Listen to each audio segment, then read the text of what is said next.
have two boys, and I'm so conscious of the fact that I want to represent to them that yes, mom is mom, but mom also works. Mom also takes time for herself. She also goes to exercise.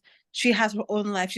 I'm not just their mother, you know? So I'm really kind of, I think one of the things to having a better future is to teach our sons.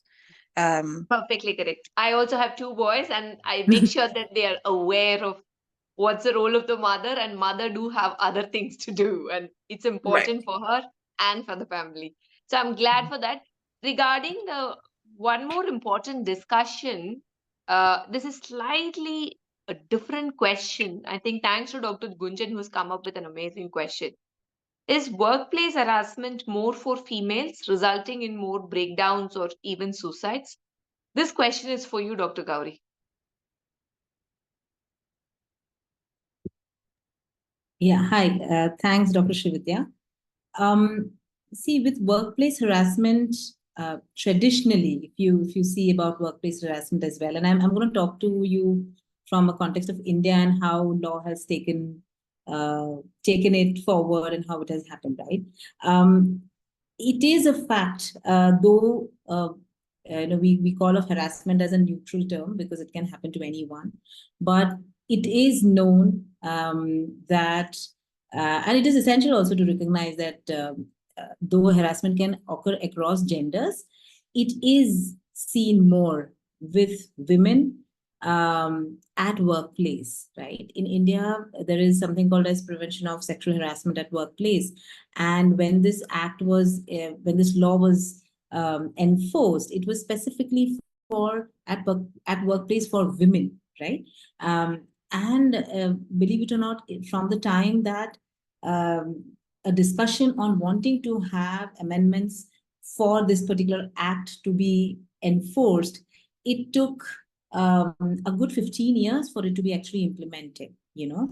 So there was a lot of discussions that were happening around the POSH policy or the prevention of sexual harassment at work for women. And this is specifically there seeing the fact that, yes, women are more vulnerable to it happening to them. Like, we have to understand that it is known. Now, there could be multiple reasons for this. One could be just the power dynamics, you know, in terms of uh, uh, just the physical attributes, right, which makes one a man and one a woman. And it could be just the power dynamics which makes it makes a woman maybe more vulnerable for harassment and abuse, and you know, be it at in an environment which is work or professional, or even at home as well. You know, it is seen that is a possibility. Um, from a stereotypical viewpoint, also, if I had to say, right, women are seen as more passive or submissive, or women are, the other terms we use for women are nurturing, maybe, right? And these are the words which typically are targets for harassment as well, right? And maybe because there has been this traditional or cultural expectation of women to be a certain way. Also, maybe you know, women to pick up these roles is maybe also a reason why harassment could be more towards women than otherwise, right? Um, I believe that workplace harassment for women is definitely a societal issue, right? It's not an issue only for women. It's a societal issue. It's about safety and dignity, right? At the end of the day. But to say that is harassment leading to more suicides, I don't think numbers say that, right? If we had to just go by numbers, also, in general, suicide rates are higher in men than in women, we all know. But is harassment leading to suicide? May not be so. But definitely, is harassment more towards women? Yes, that is definitely there. And when we talk of harassment, it is not just about sexual harassment, right? Harassment happens at multiple levels. It could be just the fact that there is mental harassment happening. It could be just pay disparity, which can be a part of harassment. So multiple facets of harassment can happen at workplace, and women definitely are inflicted with it. I think the one way to address this is definitely to have create a culture of zero tolerance for harassment, right? I think we need to have better policies and procedures and things like that to um, reduce the harassments at workplace. But it's also important for us to nurture the confidence among women that they need to speak up. I always tell people to speak up, right? We need to ask for help. We need to go out there and demand the position that we have in the society. I think if we don't do it time and again, harassments can continue. It is for us to first stop it, us to first not be okay about it, before even asking somebody else to even create a policy around it.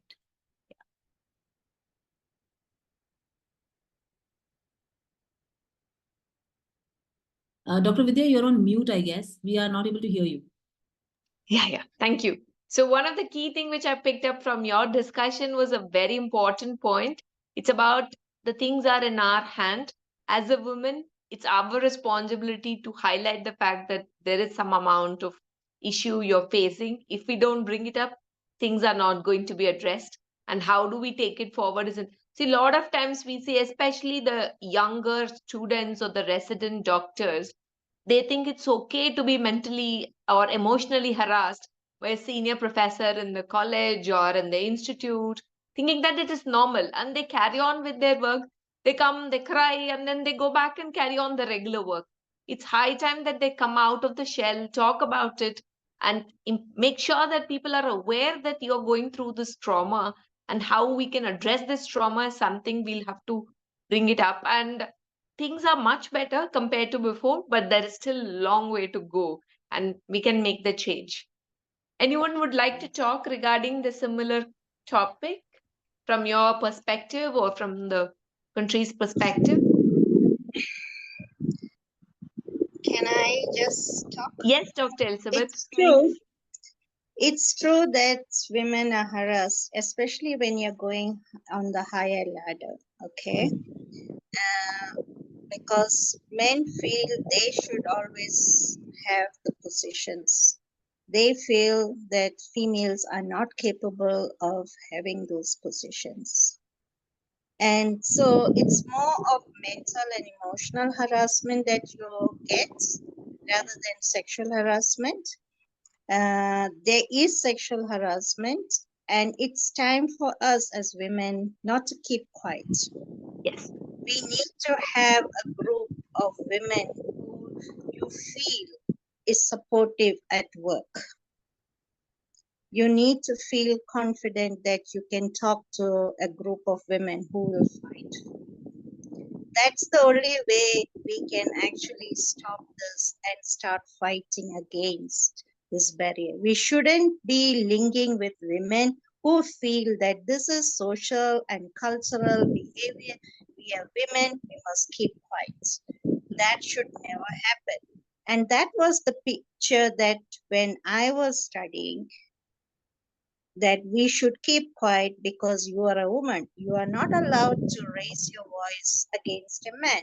You are not allowed to tell any objection to a man. And that's when men take the advantage of a female who is vulnerable and try to have sexual harassment, trying to emotionally blackmail them and make problems and make you feel that you're not worth.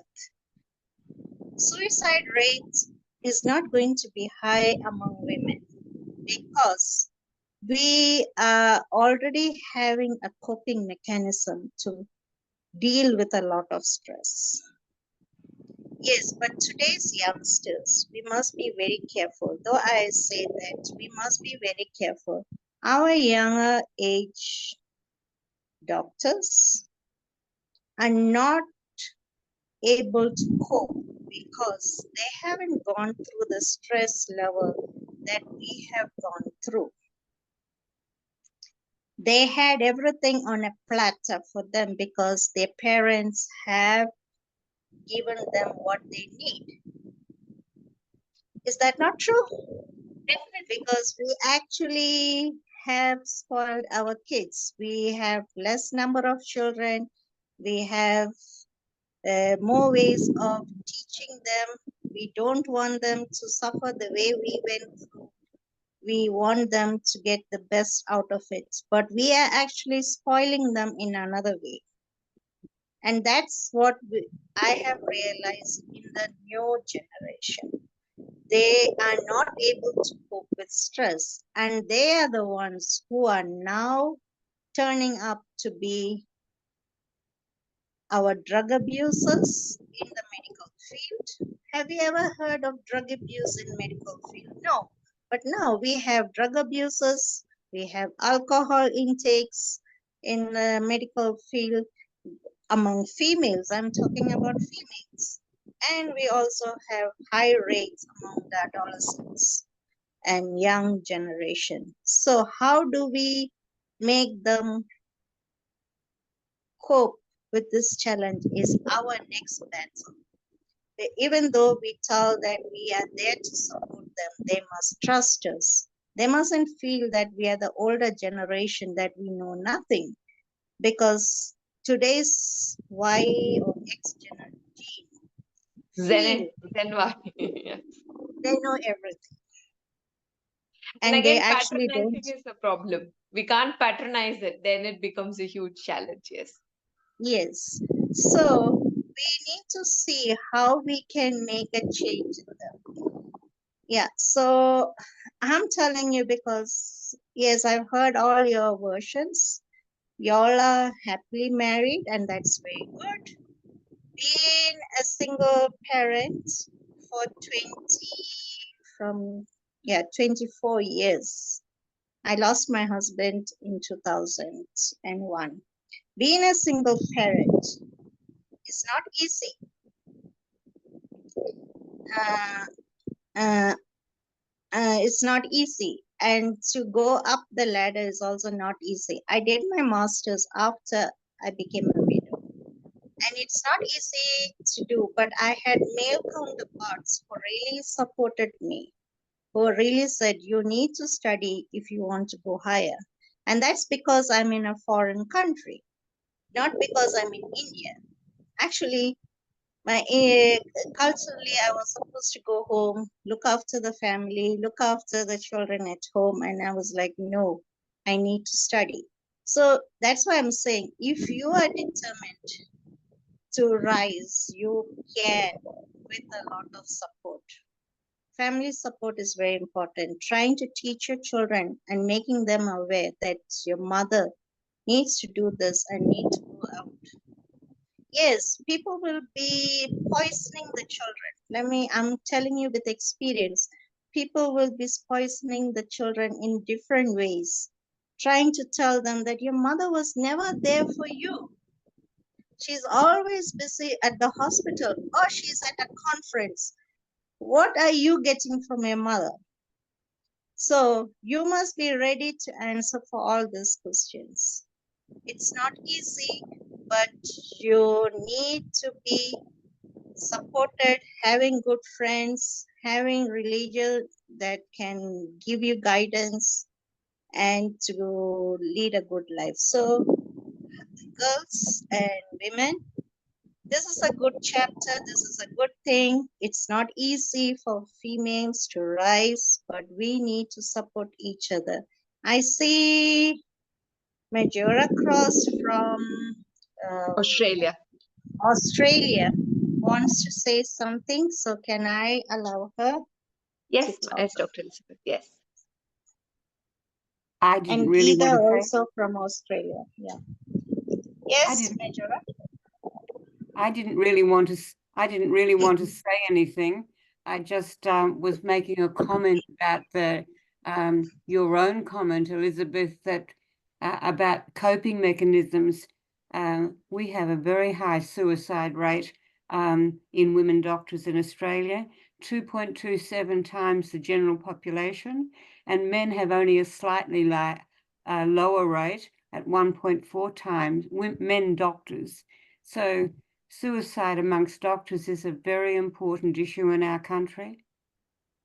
Is it if I may ask, is it something in the last 20 years or over the years this has been the scenario? So I don't know how good the statistics have been, but since 2013 there have been nationwide collection of statistics, and they were recollected in 2019. So in the last 20 years there at least have been reasonable collection of statistics, but I just put that in response to Elizabeth's comment about coping mechanisms. It doesn't, in our country, it doesn't seem to be the same. But I didn't want to take over. I just made the comment. No, it's fine. It's fine, Majora.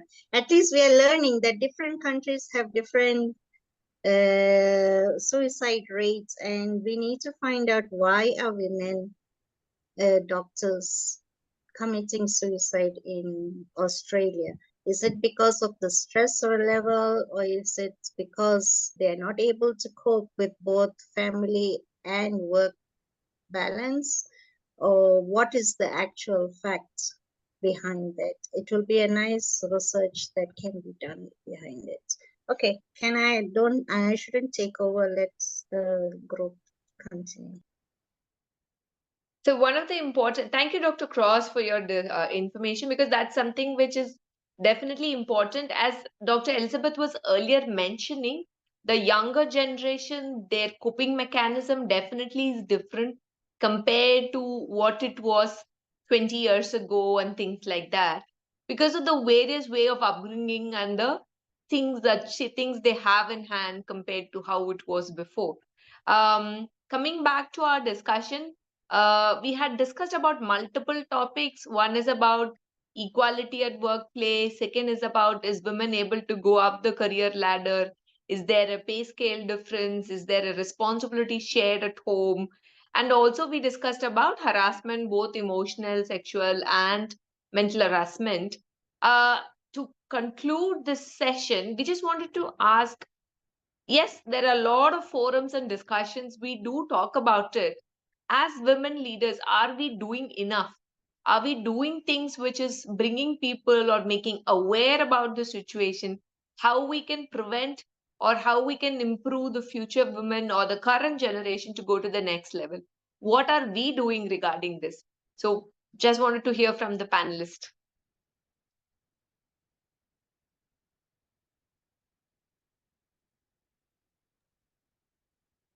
Maybe I want to say something here Yes, because Dr. Suha, please. yeah, thank you very much. Actually, before we are facing the critical situation that which I face currently.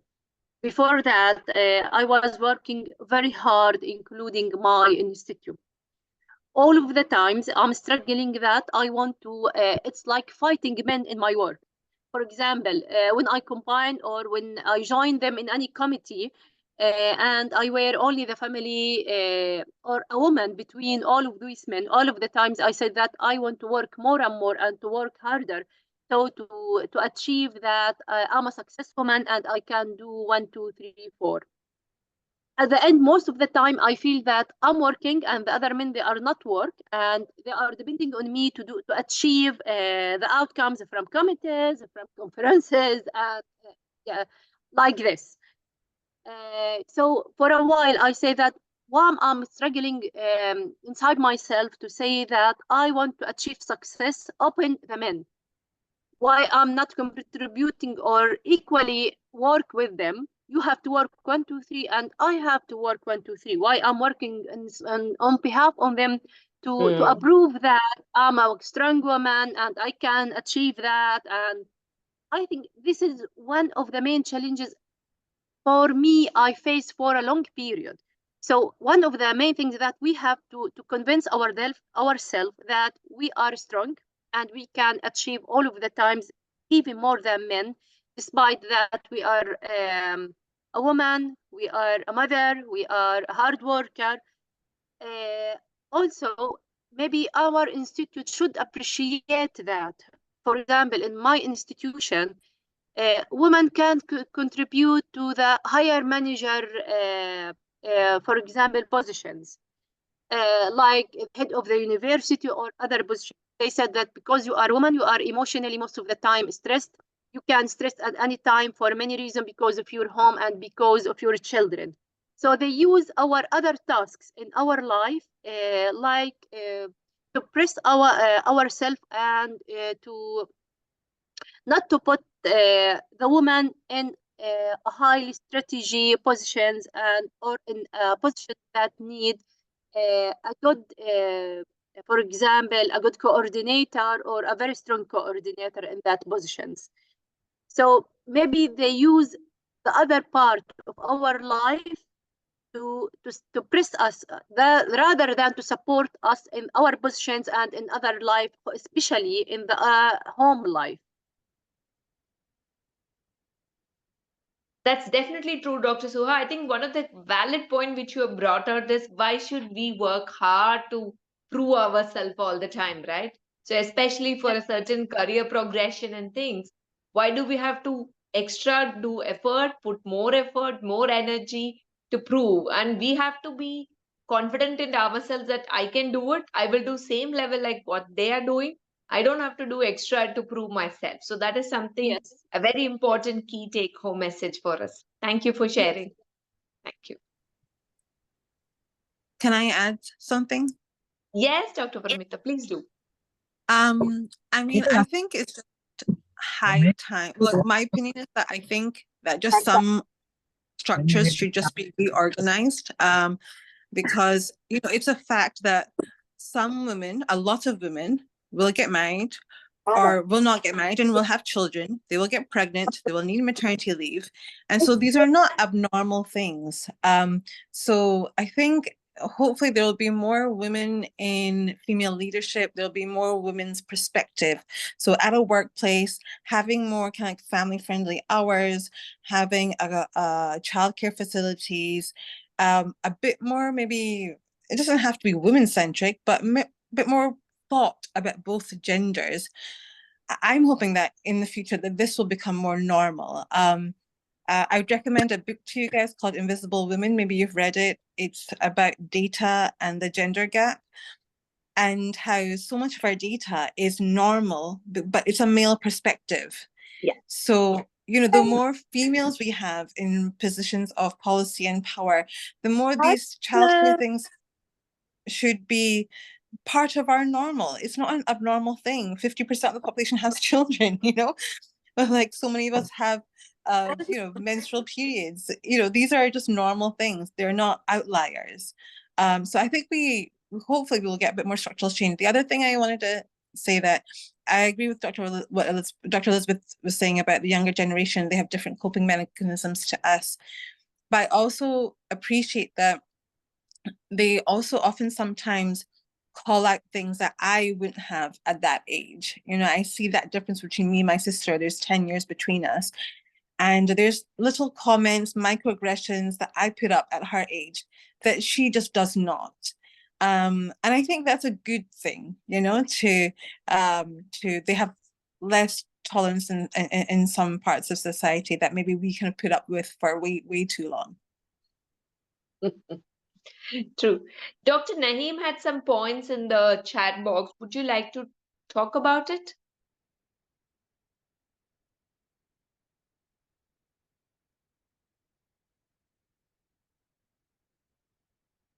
Dr. Naeem, are you there?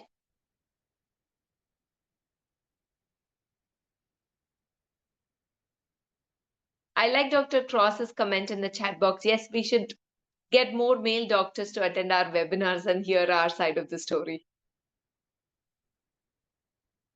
Great. Any other panelists wanted to pitch in and say a few points before we conclude the session for today? Yes, it's an essential topic for the female working force of the world, not itself, and increasing female populations and female literacy. So we have to, as a female physician, we need to fight for the rights of and for a reasonable excuses in place of physicians, where the services are essential for the community, where more female population is seeking our alignments and our needs and all. So yeah, unfair. We have to fight that one, and we can get then. That's for the overcome this problem. There's a flexibility and the with respect. We have to expect the respect and then advancement. Any for the as a female, we had to look for that one. Yes. Thank you, Dr. Fatima. Dr. Khan, would you like to give your comment? I saw your message in the chat box. Sure. So, Dr. Khan from Pakistan, Islamabad, the capital territory. And I just wanted to make a comment that, you know, as women, we also feel that we're responsible for so many things. And somehow we forget that we can always ask for help in, you know, from our spouse or the family by and large. So just wanted to share this that, you know, us women, we just make ourselves responsible for so many things, which ends up you know, you end up with a burnout end of the day and eventually. So yeah, that was something which I wanted to bring in. I think in our future generation, this is one thing we also need to inculcate, that they need to ask for help whenever it's required. That's great. Thank you for sharing your thought.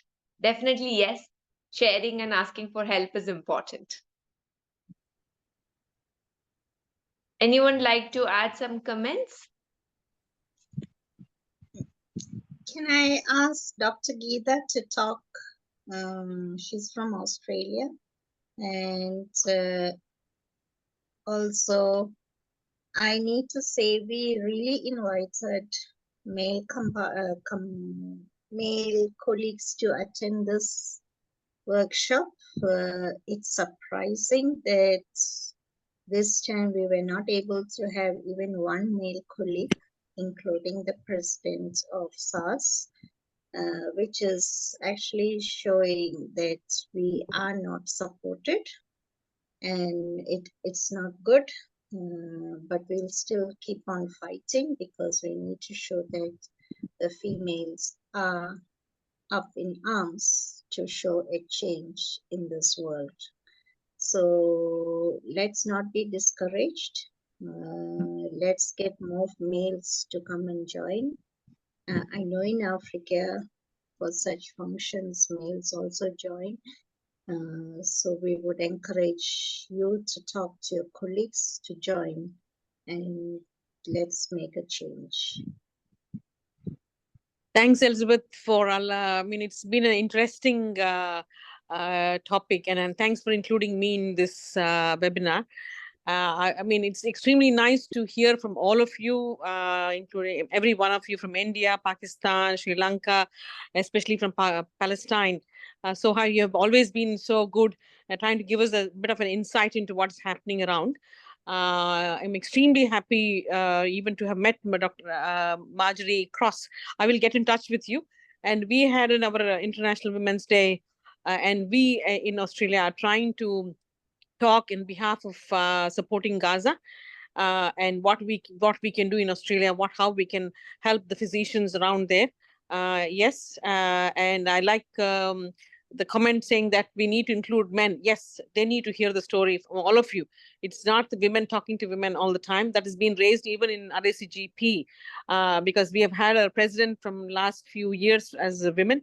We've been yesterday also. Our President Nicole Higgins was talking about in Melbourne about how she's been her story, how she had to come up the grades and what she went through raising children and getting to the higher positions, what she all went through. So it's been extremely nice to hear from all over the world what change we can do and how we can improve this. So looking forward to hearing from all of you. And thanks, Elizabeth, for please, because we've I mean, I've been trying to get some of our colleagues here in Australia also to come and, I mean, participate. And it has been difficult with female physicians trying to give their time and to make that. I think that it has been, I'm a rural general practitioner and a family physician. And yeah, my journey also has been, it's been a long story there also, having migrated to Australia with the family. So it's been good to hear from all of you. And thank you for including me in the webinar. And thank you to have you in our session, Dr. Geeta, and hope you can join in our future sessions as well. Vice versa. Can I just take one moment to thank everybody, all our colleagues, particularly who are outside the South Asian region. I know there's a huge time difference, but thank you very much for chipping in. Your comments and suggestions were valuable, and we look forward to more such events in future. Thank you. Great. Thank you, Dr. Hina. I know that you're traveling and you're in Manchester, and I'm glad you could join the session and start the discussion for us. And it's a great day today to discuss an important topic about work-life balance and how, as female doctors, we can move up the career ladder as well as have a great work-life balance. So thank you all for all the panelists, for the participants who are actively involved, and people who've joined from abroad, Dr. Marjorie, Dr. Geeta, and Dr. Elizabeth, of course, Dr. Suha. Thank you so much. It was nice meeting you virtually. And thank you all for joining this. And special thanks to Dr. Gunjan, who spent and put in a lot of effort in organizing this webinar. Gunjan, do you want to have a word? Sure, Before we sure. Thank close? you. Thank you for the lovely praise, ma'am. And when I was forming all these questions, there was so much I wanted to speak. And while listening to everybody, I thought everybody is feeling those same emotions across so many continents, similar vibes. And the challenges is constant because of the gender, the responsibility of family, and the work. Especially our profession is so demanding. We cannot blame the administration for being a bit biased, because such kind of leave expected in maternity and after delivery for the child care is obviously difficult. And kudos to women who have been balancing this with or without family support, going ahead, doing amazing work at their workplace. And all the topics touched, everybody putting in their views, was so heartwarming. I was listening throughout. So many wonderful views. Thank you, everyone, for chipping in and giving such precious time to us. Thank you. Thank you, Dr. Elizabeth. Thank you, Gunjan. Thank you, Dr. Hina. And all of you, we'll meet you all soon. Bye-bye. Thank you. Bye. Thank you. Bye-bye. Bye.